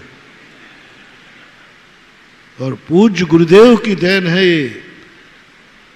पहले एक संघपति होता था, संघ का चौका होता था, सब लोग उसमें सामान रखते थे, सारे साधु पड़गाए जाते थे, सब महाराज का तो पेट भर जाता था, लेकिन तुम्हारा क्या होता था ये नहीं सोचा। आचार्य सिंह का नहीं, कोई संघ का चौका नहीं, कोई संघपति नहीं, श्रावक और साधु के बीच के पुण्य की बात है। और आज उसका परिणाम है कि सारा भारत साधुओं को हार देना सीख गया। 4 साधु होते 50 चौके होते हैं, 50 साधु होते 100-100, 200-200, 400-400 चौके होते हैं। साधु तो एक ही चौके में जाएगा ना, वे 400 चौके वाले क्या करेंगे? 100 दिन में 100 ही के हो पाएंगे, 300 तो खाली रहेंगे। खाली नहीं रहे, वो 300 लोगों ने जो पुण्यबंध किया, यदि तुम निश्चित कर देते तो चातुर्मास में 120 दिन होते हैं, 120 लोगों को पुण्य लगता, और अनिश्चित होने पर वो 400 लोगों ने जो चौके लगाए, उन 400 में ही पुण्य कमा लिया। साधु का हार तो 1 चौके में हुआ, लेकिन 10 जिन्होंने पड़गाहन किया है, उनको बिना हार दिए भी पुण्य का बंध हो गया है। ये कला आचार्य सिंह ने सीखी।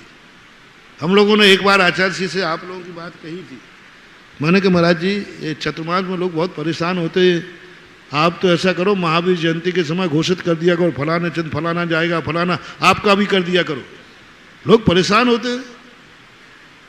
आचार्य ने कहा भैया इतना बड़ा पाप तो मैं नहीं करूँगा। मैंने पाप नहीं महाराज जी, इसमें सब बोलो भैया अच्छा लगेगा कि नहीं। आचार्य पहले से घोषित कर दें 1 महीने पहले, फलाने फलाने महाराज यहाँ यहाँ जाएंगे, आचार्य भी यहाँ जाएंगे। क्या समझाया आचार्य ने? ये अच्छा नहीं है, ये बहुत बड़ा पाप है, अंतराय कर्म है।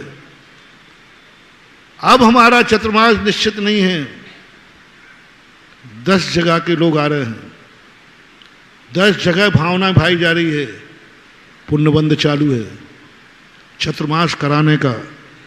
एक स्थान पर चतुर्मास हुआ और चातुर्मास कराने का पुण्य 49 लोगों को लगा। चतुर्मास एक जगह हुआ, पुरुषार्थ कितने लोगों ने किया था? 50 लोगों ने। पूरी मेहनत लगाई, पूरी ताकत लगाई, आखिरी तक लगाई। चातुर्मास एक जगह और पुण्य पूरे 50 के 50 लोगों को लगा। ये कला पूज्य गुरुदेव ने निकाली। तुम समझते हो कि परेशान कर रहे हैं महाराज जी? परेशान नहीं कर रहे हैं, उन 49 लोगों को लाभ दे रहे हैं जिनको वो दे नहीं पाते। करना तो एक ही जगह है। ये है कला पूज्याचार्य की। इसलिए भले हम एक जगह चातुर्मास करें, जिन जिन लोगों ने चतुर्मास के प्रयास किए थे उन सब के खातों में चतुर्मास कराने का पुण्य लिखा हुआ मिलेगा, पक्का है। और चतुर्मास हुआ, आहार हुआ या नहीं हुआ। एक 2-3 महाराज आरिकाएं थी, 60 चौके लगे वहां। उन आरिकाओं ने सुनाया था, नाम नहीं बता रहा। उन्होंने कहा भैया हमें यहाँ ठहरना नहीं है और आप लोग इतने चौके लगा रहे हो, कल के दिन आपके यहाँ आहार होंगे नहीं तो आप लोगों को बुरा लगता है। आप लोगों को मिर्ची बहुत जल्दी लगती है, बुरा बहुत जल्दी मानते, और हमें ज़्यादा रुकना नहीं है और आप इतने चौके लगा रहे हो। क्या कहा वहाँ के लोगों ने? बोले माता जी आपसे कब कहा हम लोगों ने कि आप हमारे चौके में आना? हम तो नहीं कहेंगे, हम तो आपके आभारी हैं कि आपके नगर पधारने पर हमें चौका लगाने का भाव हुआ। आने नहीं आओ आपकी मर्जी, हमने लगाने का भोग। और इतने दिन तक हमें शुद्ध खाने का मौका मिला, सुबह से लेकर के हमारे शुद्ध परिणाम रहे। ये पुण्य तो हमें कमाने दो। आहार देने का पुण्य नहीं है, लेकिन चौका लगाने के पुण्य के कमाने के अधिकारी भी हम नहीं हैं। बताते माता जी कहती हैं कि उनकी भावनाएं सुनकर आंखें गदगद भराई। ऐसे भी श्रावक हैं, ऐसे भी श्रावक हैं। हमें महाराज आवे या नहीं आवे, हमें चौका लगाना है, बात खत्म है। हम महाराज के लिए नहीं लगा रहे, हमें लगाने का पुण्य देना। धर्म को सीमित मत करो। कितना अंतराय डाल देते हो जब आप किसी को रोकते हो किसी धर्म क्रिया से। व्यवस्था की बात अलग है, व्यवस्था को नहीं कह रहा हूं। अब कमरे ही नहीं है तो क्या करोगे? अब क्या करोगे? अब कमरे ही नहीं है तुम्हारे पास तो क्या करोगे? 30 साल पहले भी नहीं थे, आज भी नहीं है, और मुझे नहीं लगता कि भविष्य में भी होंगे। वो विचार ही ये है कि कभी एमडी जैन में साधु लोग रुके ना, ये षड्यंत्र चल रहा है। वो तो जबरदस्ती घुस जाते हैं हम लोग। हाँ, जो मैनेजमेंट वाले हैं ना, वो कभी नहीं चाहते। मैंने यहाँ की माटी देख ली, कभी नहीं चाहते कि एमडी जैन में कभी साधु आवे, क्योंकि हम सुविधाएं देंगे तो सदा साधु आएंगे, और सुविधा नहीं देंगे तो अपने आप चले जाएंगे। लेकिन अब अच्छा स्थान है थोड़ा सा, इससे अच्छा स्थान आगरा में है नहीं, तो साधु भी झक मार के स्थान यही पसंद करता है। कायदा से यहाँ की जो विचारधारा है, यहाँ मुनियों को झांकना भी नहीं चाहिए, झांकना भी नहीं चाहिए। लेकिन अपमान उतना बड़ा नहीं है जितनी बड़ी साधना है, जितनी बड़ी साधना है। इस ढंग से बातमा बनाया जाता है कि न रहे बांस न बजे बांसुरी। अपन बनाओ मत न साधु की संशाला, अपन बनाओ नहीं यात्रियों को रुकने का ठिकाना। और जगह पड़ी है, कुत्ते बिल्ली रह रहे हैं, सूकर रह रहे हैं, साधु संत ना रह जाए। कबूतर रह रहे, बंदर रह रहे, कुत्ते रह रहे, सूकर रह रहे। यहां पर 200-300 सूकर पलते रहते हैं, पर साधु नहीं। साधु के रहने वाले यात्री नहीं। यात्री की ठोकर खावे तो खावे, कुत्ता ठोकर नहीं खावे। पीछे जाओ 2-4 कुत्ते मिल जाएंगे आराम से। उनकी व्यवस्था बहुत अच्छी है। क्या है, क्या है ये, क्या होगा इनका? और एक वो है कि नहीं, हमने तो संतशाला बना दी, यहां साधु तो आते ही नहीं है। ऐसे लोग भी है, 10-10, 20 बोले आवे या नहीं आवे, हमारी तैयारी तो पूरी है। आवे या ना आवे, हमारी तैयारी तो पूरी है। महाराज आवे या नहीं आवे, हमारा चौका तो नहीं आएंगे तो नहीं आएंगे, लगाने का पुण्य तो है। ऐसी स्थितियां जब बन जाती हैं कि उनके लिए अनुकूलता, महानुभाव इस पुण्य से वंचित मत रखो, इस पुण्य से वंचित मत हो। अपने पदों की प्रतिष्ठा के लिए इतना बड़ा नुकसान, इतनी बड़ी हानि। ये पाठशाला थी, ये बोर्डिंग थी, दान देने वाला कितना बड़ा धर्मात्मा था, बोर्डिंग बना के गया था, तुमने बोर्डिंग शब्द हटाकर कॉलेज कर दिया। बोर्डिंग का अर्थ होता था, क्या होता था बोर्डिंग का? रुकने का छात्रावास, बोर्डिंग होते थे, बोर्डिंग थे। लेकिन ठीक है, चल रहा है, चलने दो, बीच बीच में थोड़ा से चोटियां ले लेता हूं, होने जाने वाला कुछ नहीं है। लेकिन शायद ये ना हो जाए कि कल कहीं हमें दुर्गति में ये टकराएं, तो महाराज आप आए थे, आपने बताया क्यों नहीं, तो हम बता तो सकेंगे, यूट्यूब खोल के देख ले रहे, मैंने बोला था। सब भागीदार हैं, ध्यान रखना। कोई मन से भागीदार है, कोई कृत से, कोई कार्य से, कोई सपोर्ट से, कोई बोर्ड से। जो जो इस प्रकार की स्थितियों में हैं, सब उसके भागीदार। ये कर्म किसी को नहीं छोड़ता, कितना भी होशियारी करें अपन, कर्म अंदर की बात सब जान लेता है कि तुम्हारा अंतस क्या है। तो इस प्रकार से आपको जो आज मैंने कहा, ऐसी पवित्रता आपकी हो जाए। आजकल हम मंदिरों को, नए मंदिरों को लोग जो आशीर्वाद लेते ना, आप लोगों जैसे से हमें बहुत शिक्षा मिलती है। अब मैं ऐसी गलती नहीं करता। एक व्यक्ति ने कहा, महाराज जी हमारी बहुत जमीन पड़ी, मैं मंदिर बनाना चाहता। तो मैं बड़ा खुश हो गया, अरे मन की मंदिर बना रहा है, तो चलो भाई। बाद में पता चला एक छोटा सा प्लाट उसने दे दिया, मंदिर का शिलान्यास हो गया। पता चला इसने मंदिर के शिलान्यास नहीं कराया है, इस मंदिर से उसके प्लाट के दाम बढ़ जाएंगे इसलिए कराया है।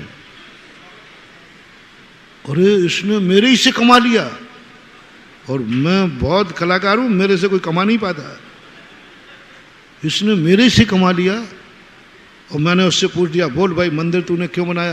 बोले बार बात तो सही है कि मंदिर बनते ही प्लाट के दाम।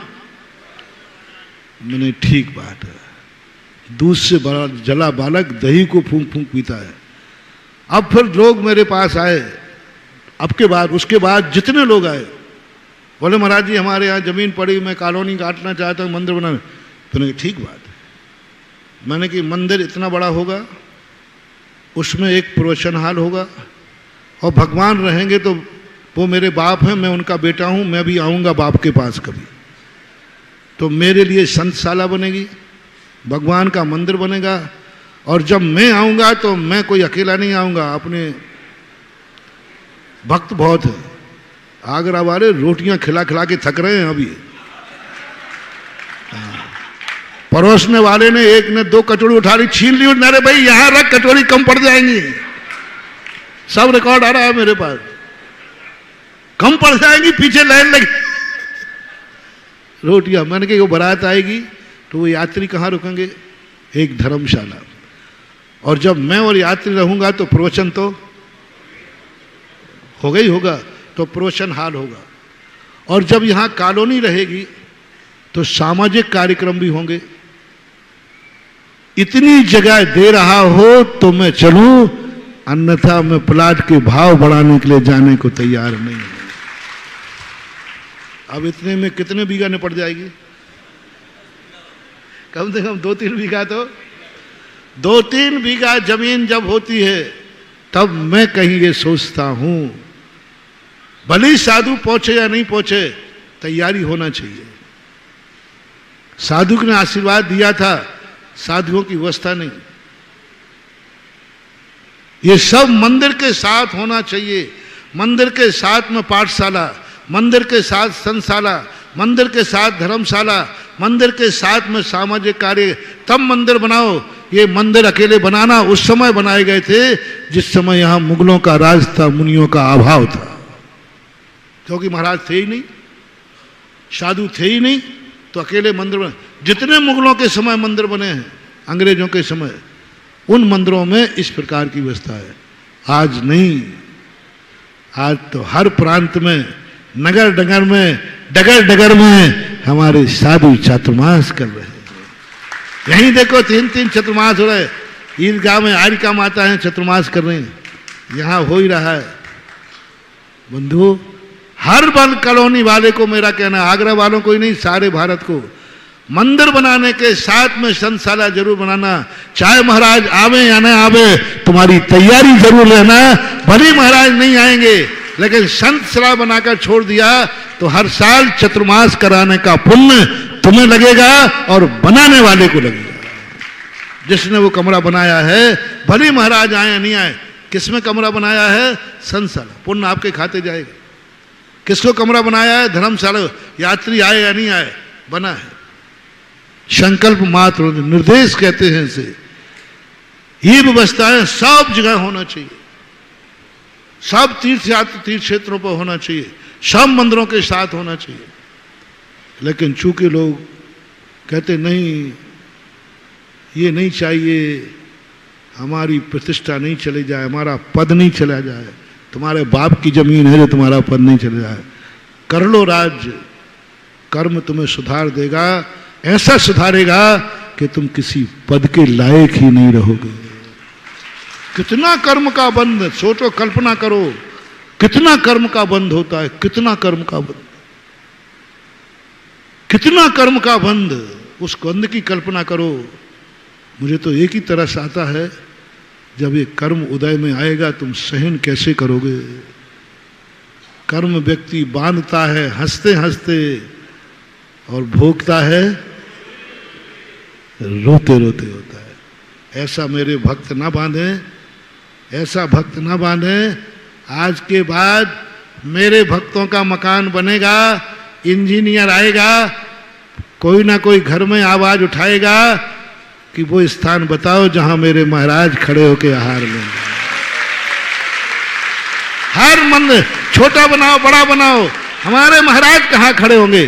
तो कोई कहेगा गारंटी है कि महाराज आएंगे, बोले नहीं, ये गारंटी तो नहीं है, ये गारंटी तो, लेकिन हमारी तैयारी पूरी है, हमारी तैयारी पूरी है। हर घर को बनाते समय पूरे भारत के मेरे भक्तों से कहना है। और आज यदि ये तुमने कर लिया तो बस मैं इतना खुश हो जाऊंगा, क्योंकि मैं हर भक्त के घर में नहीं जा पाऊंगा, हर घर में नहीं जा पाऊंगा, इतनी मेरी जिंदगी भी नहीं है जितने मेरे भक्त हैं।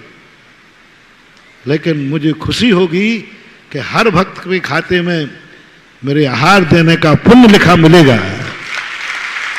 कोई पूछेगा कि तुमने इतने बार, जब तुम्हारे खाते खुलेंगे ना, कि भारत वर्ष में इतने लाख लोगों के खाते में लिखा है इसने महाराज को आहार दिया है, लोग फिर मेरे पे शक करेंगे देवता कि महाराज ये बताओ, आप इतने साल मुनि महाराज रहे हो और एक दिन में एक ही चौके में, तो फिर इतने चौके तुमने कैसे निपटाए ये बताओ, कितने बार उठते थे? क्योंकि इतने खातों में पुण्य का भंडार लिखा है और आप एक बार एक चौके में गए हो और इतने साल मुनि रहे हो, तो इतने चौके पवित्र होना चाहिए, फिर ये भंडार कहां से लगा? तब मैं गर्व से कहूंगा कि मैं तो यहां से नहीं पहुंचा, लेकिन मेरे बुलाने की तैयारी इन्होंने नक्शा बनाते समय की थी। इसका नक्शा बनाते समय भाव किया था कि महाराज यदि आ गए तो क्या होगा, कैसे करेंगे? क्या कह देंगे कि साहब हमारे घर में महाराज के चौके लगाने लायक स्थान ही नहीं? मंदिर बनाते समय यदि मंदिर बना, यदि कहीं महाराज आ गए और महाराज ने कहा मेरे रुकने का भाव यहाँ है, तो क्या कह दोगे कि हमारे यहाँ संतशाला नहीं है महाराज, रुकने की व्यवस्था नहीं है? इससे बड़ा पाप और क्या होगा? किसको बोल दिया? महाराज के दर्शन करने आया और कह दिया साहब हमारे यहाँ व्यवस्था नहीं है आपके रुकने की। इससे बड़ा पाप और क्या होगा? जिन महाराजों को राजा महाराजा तरसते थे कि मेरे नगर में से निकल जाएं, मेरे नगर में से निकल जाए। आज बे महाराज तुम्हारे यहां रुकने की बात कह रहे हैं और तुम्हें कहना पड़ा महाराज जी यहां व्यवस्था तो नहीं है। उस समय ऐसा पाप होता है कि थोड़ा सा ज्यादा हो जाए तो पृथ्वी फट जाए और नीचे चले जाए। कहना पड़ा मेरे यहां व्यवस्था नहीं है, कहना पड़ा यात्री से मेरे यहां व्यवस्था नहीं है, कहना पड़ा मानवा ऐसा मत करो, मत करो, मत करो। कोई अमर नहीं है, एक दिन मरोगे, अभी नहीं छूटेगा तो मरने के बाद छूटेगा, छूटना तो है ही। या तो करो और नहीं कहो, कोई मेरे बस की तो बात नहीं है, जो आके करे उसको वेलकम। मंदिर हो जाए, बहुत कम साधुओं को स्थान पसंद आते और आ जाए तो ऐसा मौका। मान लो साधु तुम्हारे दरवाजे तरफ चला जाए और तुम्हें कहना पड़े महाराज जी आज हमारे यहाँ चौका नहीं है, आपके खाने लायक मेरे यहाँ भोजन शुद्ध नहीं है, आपके लायक मेरा यहाँ भोजन नहीं है।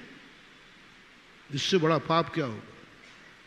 जिस मुनिराज के लिए चक्रवर्ती नहीं रोक पाया, उन मुनिराज के मन में भाव आया कि आज मैं फलाने यहाँ भोजन करने जाऊंगा, आहार करने जाऊंगा, आ सकता है विधि।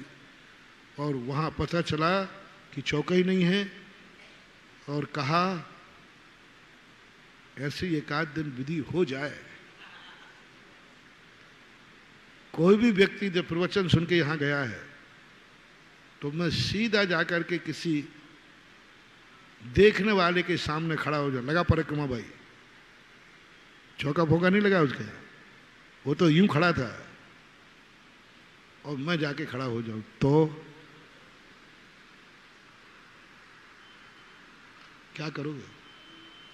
साधु की विधि का कोई ठिकाना नहीं है, कोई ठिकाना नहीं। और तुम खड़े थे यूं, पैंट शर्ट पहने,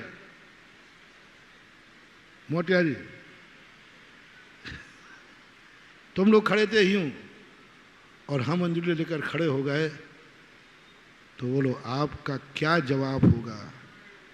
कौन महाराज खड़े हैं जिनको चक्रवर्ती बुलाते बुलाते थक गया, अयोध्या थक गई, पाटलिपुत्र थक गया, सारी दुनिया थक गई, लेकिन कोई रोक नहीं पाया। वे मुनिराज, वो महाराज तुम्हारे दरवाजे आके रुक गए। अब क्या करोगे? जल्दी बोल दो ना।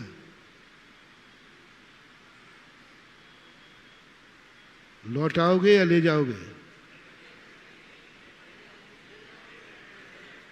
बोलो ना जल्दी।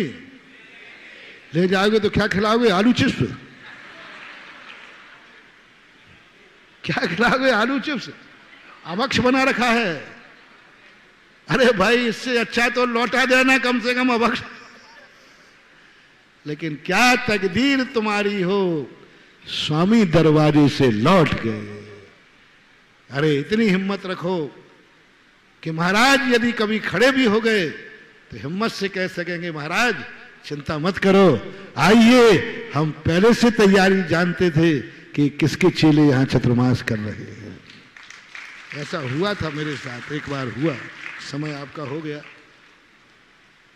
ऐसा हुआ था। पंचायती चौका लगता था, सुना दूं? चलो बाद में सुना देंगे। पंचायती चौका था, लगता था वहां। हमें ऐसी आदत थी नहीं, हमने कहीं पीछे छुल्लक जी वगैरह भी हैं, 18 किलोमीटर होके बिहार करके गए। अब मैं आगे बढ़ गया, आगे तो चौका ही नहीं था, वो पंचायती चौका लगा था। राजस्थान में प्रवेश की शुरुआती थी, यहीं से गया था। अब वे महिलाएं कुड़कुड़ा, आज तक ऐसा नहीं हुआ, बड़े महाराज का चहार यही हुआ, महाराज कहाँ जा रहे हैं, आगे चौका ही नहीं। सब में ऐसा क्षोभ मच गया, सारी जनता एकदम, आगे तो चौका ही नहीं है, आगे तो चौका ही नहीं है, आगे तो चौक, बस एक ही चिल्ला गए। हम सुन रहे हैं सब। और मैंने कही आज तो मन से कह दिया, पेट से भी कह दिया, बेटा आज तो वही हार होगा जो कमेटी ने चौका नहीं लगवाया होगा। और कमेटी का एक ही चौका था, पंचायती चौका था, उसी में तीनों को हार करने की व्यवस्था थी। 3 जगह अलग अलग खड़े हो गए थे और बढ़ गया। बढ़ता गया बढ़ता गया। लोग कहते हैं आगे चौका ही नहीं है, आगे चौका ही नहीं है। हमने कहा 1-8 किलोमीटर तो घूमूंगा। पसीना पसीना हो गए पूरी पब्लिक, कम से कम 200-300 लोग आगे पीछे। आगे महाराज जी आगे चौका नहीं है। मैंने कहा मैं आगे जा रहा हूं, सड़क सरकारी है, पैर हमारे। एक श्रावक था, वो समझ गया कि आचार्य विद्यासागर के चेले हैं, इनको कोई नहीं रोक पाया। बस वो पता नहीं कहां से दौड़ के आया और आगे खड़ा हो गया और कहता महाराज जी चलिए आगे। लोग कह रहे चौका ही नहीं है। वो चलता गया चलता गया। थोड़ी देर में उसने अपने बेटे को हमारे आगे किया और वो आगे दौड़ गया। 2 दंपति 50-60 साल के 65 साल के होंगे और जाके उन्होंने पड़घान कर लिया। मेरा पड़घान हो गया, आहार हुआ। लोगों ने कहा चौका। वो स्वयं ने शुद्ध खाने का नियम लिया था। बस एक ही बार चौथे काल का आहार हुआ। महाराज जी हमने आपके लिए बनाया ही नहीं था, हम अपने लिए 16 का बना के आपके प्रवचन सुनने गए थे। माँ जी थी उनकी, तो बोले जब पता चला आप आगे बढ़ गए तो या तो आज आपका उपवास होता। और वहाँ उन्होंने पड़गाया, वो भी पानी भी गर्म था उनके यहाँ, सब चीज कुछ नहीं करना पड़ी। पड़गार करके जो हार हुआ वो चौथे काल का हार आज भी याद आता है।